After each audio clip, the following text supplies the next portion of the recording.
something else in the news, Newcastle's takeover by the Saudi investment fund, part ownership or whatever it was. Well, 80% ownership. 80% part ownership. So.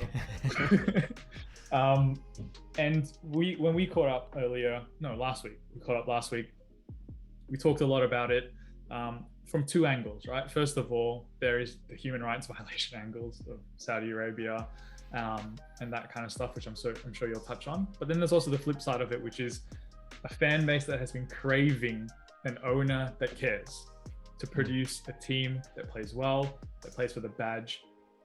Talk me through and talk everyone through, because I know where you stand on this, about this takeover, what it means on a humanitarian level and then on a footballing level. Yeah, I'm very uncomfortable with this, as I was when there were rumours circulating about Mohammed bin Salman buying Manchester United a year or two ago. I'm very uncomfortable with the idea of a state owning a football club to start with. I don't think there is an ethical model for football club ownership beyond fan ownership.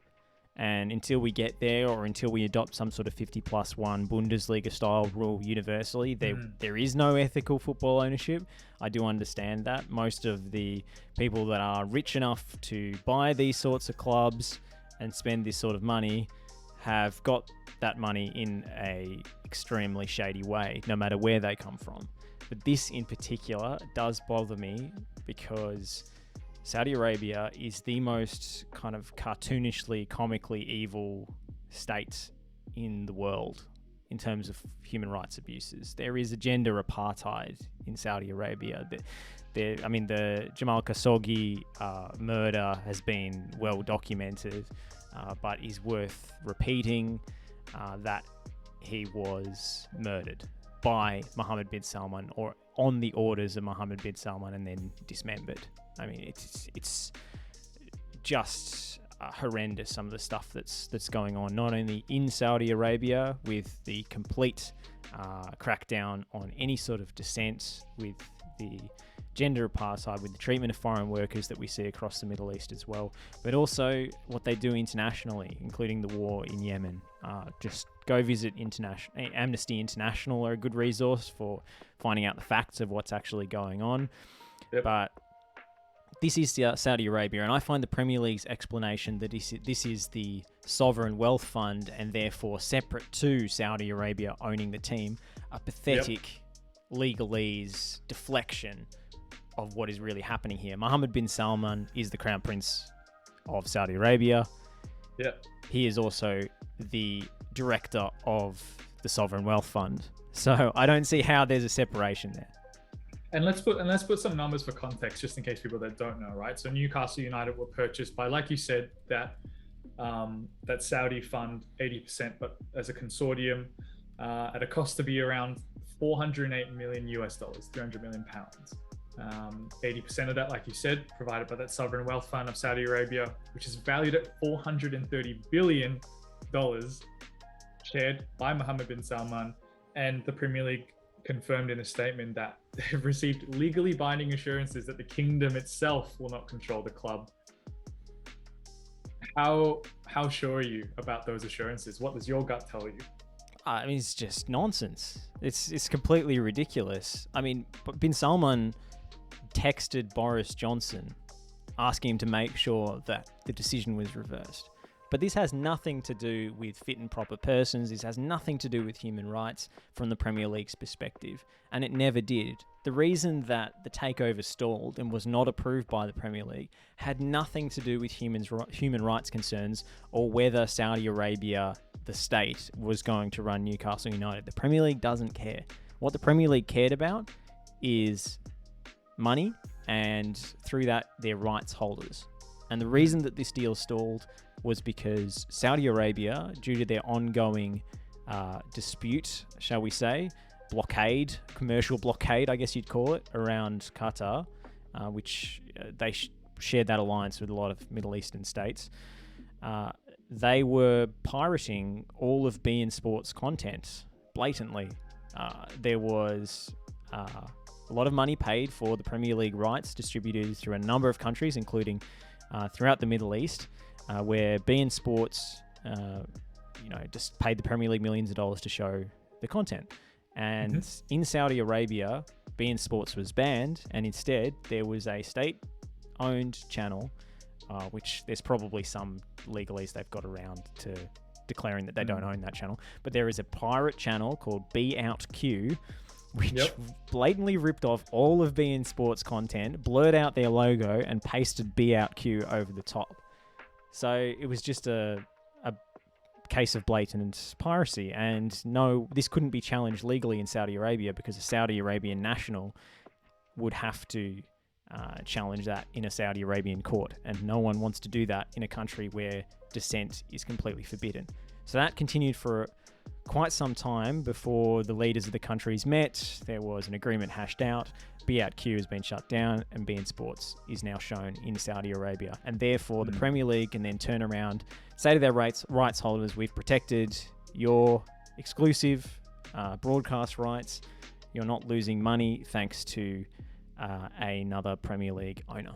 And that is the reason why the takeover has finally gone through. It has nothing to do with human rights and everything to do with pounds, dollars, and piracy. And it's a shame. It's a shame. This sport washing, and this inflated amount of money in the game, which causes a lot of fans to be disillusioned, right?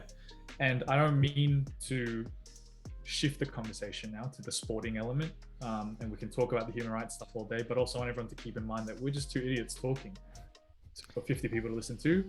And if you do want to know more, Amnesty International, like you said, along with many other organizations out there that can kind of shed more light on that. But beyond that, there is also a sense of excitement for Newcastle United fans who have been starved of success, and not even of success, but of a team that is there to entertain and play for the badge. And Newcastle United, obviously, I came across them through Goal 2, Santi Munoz and all that, and that whole story. Gavin Harris.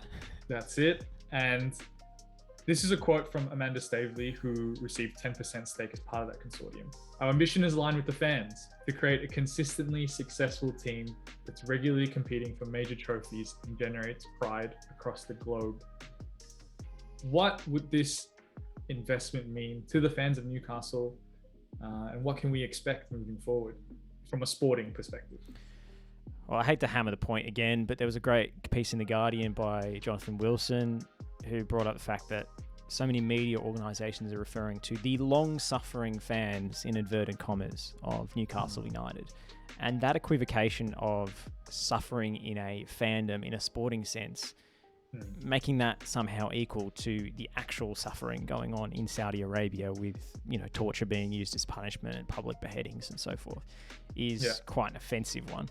So I do have a degree of sympathy for Newcastle United fans who have had an owner that just didn't invest in the team for years and years and years. It is a huge, well-supported club, and Mike Ashley was only running it as a business, and he's made a profit of around, including his expenditure on the club, 50 or 60 million pounds on the sale from his ownership. So he was basically operating like a Victorian mill owner. He was, through Sports Direct, the number one proprietor of 0 hours contracts, which is a very insecure work arrangement for very underpaid workers at his business. So, it's not like he was a stand-up guy, and it's not as if he was running the team in the interests of the supporters. He was there to make money and to spend the absolute minimum he could year on year to keep them in the Premier League, so that he would have increased resale value when he finally did sell the team. So I can understand why fans are excited to have anyone but Mike Ashley running the club, and I can understand why, when as football fans, we've been conditioned to fetishize transfer war chests and millions of dollars or pounds or euros as the most important thing when it comes to football. I can understand why those fans are suddenly excited. They've got dollar signs in their eyes and the players that they might sign, but it still makes me uncomfortable, and I still don't think that Newcastle United supporters have suffered that much in the grand scheme of things. Yeah. It's not. They're in the Premier League. Maybe there is no hope at that club. Maybe there is no aspirational thinking, and maybe they've basically been bored to death by the years of going nowhere.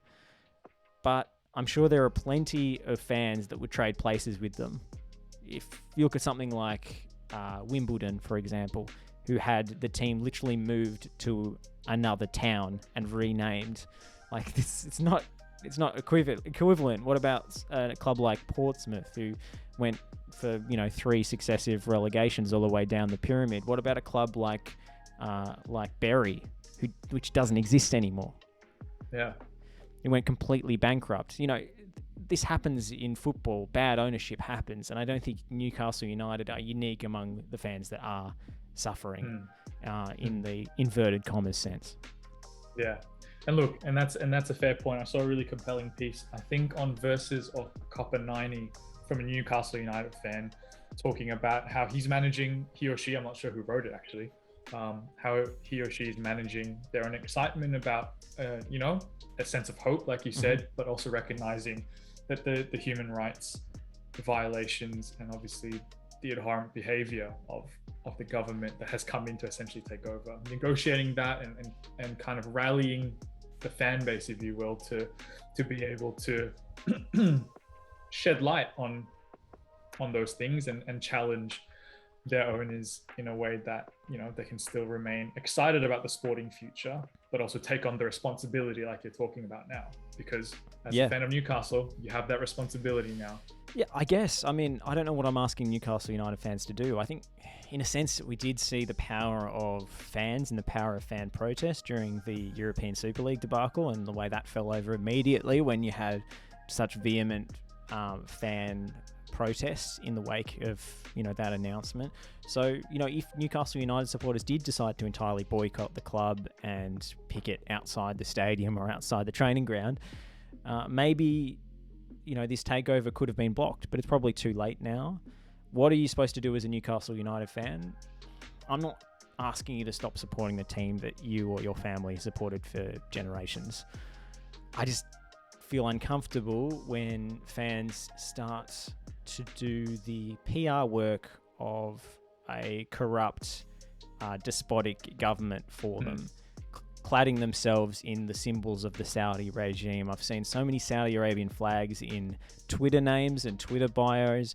I've seen so many fans dressing up with, tablecloths around their heads, which is probably offensive in its own right.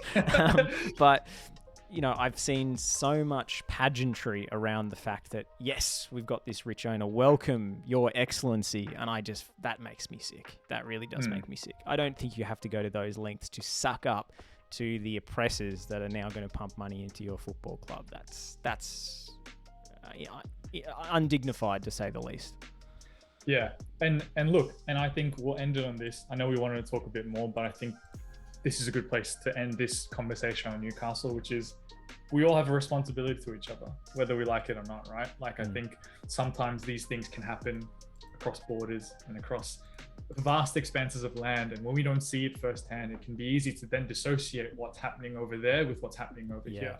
Absolutely. But I think this is a big reminder that we're all connected, whether we like it or not, from, the owners of your football club all the way to, the women of Saudi Arabia. And I think, we had big plans to talk about who they might sign next and whether Steve Bruce will survive and all that stuff, but it kind of feels moot to talk about that at this point in time. A little bit. Maybe we'll do that next week. Maybe next week we'll put paper bags over our heads and pretend that the sky isn't falling down and play fantasy football. But I just feel a little bit uncomfortable after all of that to say, they should go after Harry Kane in January. I do think it's interesting that to go back to purely football, I do think it's interesting to look at what happens when money descends upon a club that doesn't have that kind of winning reputation and, that isn't used to the star attractions. And Newcastle, you could argue that doesn't apply to them because, it was only 15 years ago or so that they were in the Champions League, and it was only as recently as the 90s where they should have won the Premier League. So, they are a big club, of course, but I think it is instructive to look back at the Manchester City takeover and how long it took for them to sign the kind of blue chip players that they did. Really took them 2 years. I mean, you look at their signings, of course, it was a little bit more chaotic with Man City because the takeover happened and was confirmed on deadline day, and then they immediately bought Robinho. So, that was a big splash straight off the bat. But looking at some of the other players they brought in January of that season after the takeover, Wayne Bridge, Craig Bellamy, Nigel de Jong, Shay Given, I mean, all internationals in their own right, but not blue chip acquisitions. The next season, Gareth Barry, Roque Santa Cruz from Blackburn for 18 million. Shout out Roque, man. That guy is a baller. Big throwback. I mean, Carlos Tevez and Emmanuel Adebayor for a combined 50 million is pretty significant. Famous Adebayor celebration against absolutely. Also coming from Arsenal, Kolo Toure, Julian Lescott. It took until the 2010 summer, 2 years after the takeover, for them to start bringing in the guys that would become, stalwarts and legends of their title-winning teams like Yaya Toure and David Silva. So I think there is a little bit of a lag between, as we talked about at the start with Rondo United, the money coming in and the reputation catching up. Maybe that won't be the case now because we've seen it with PSG and Man City.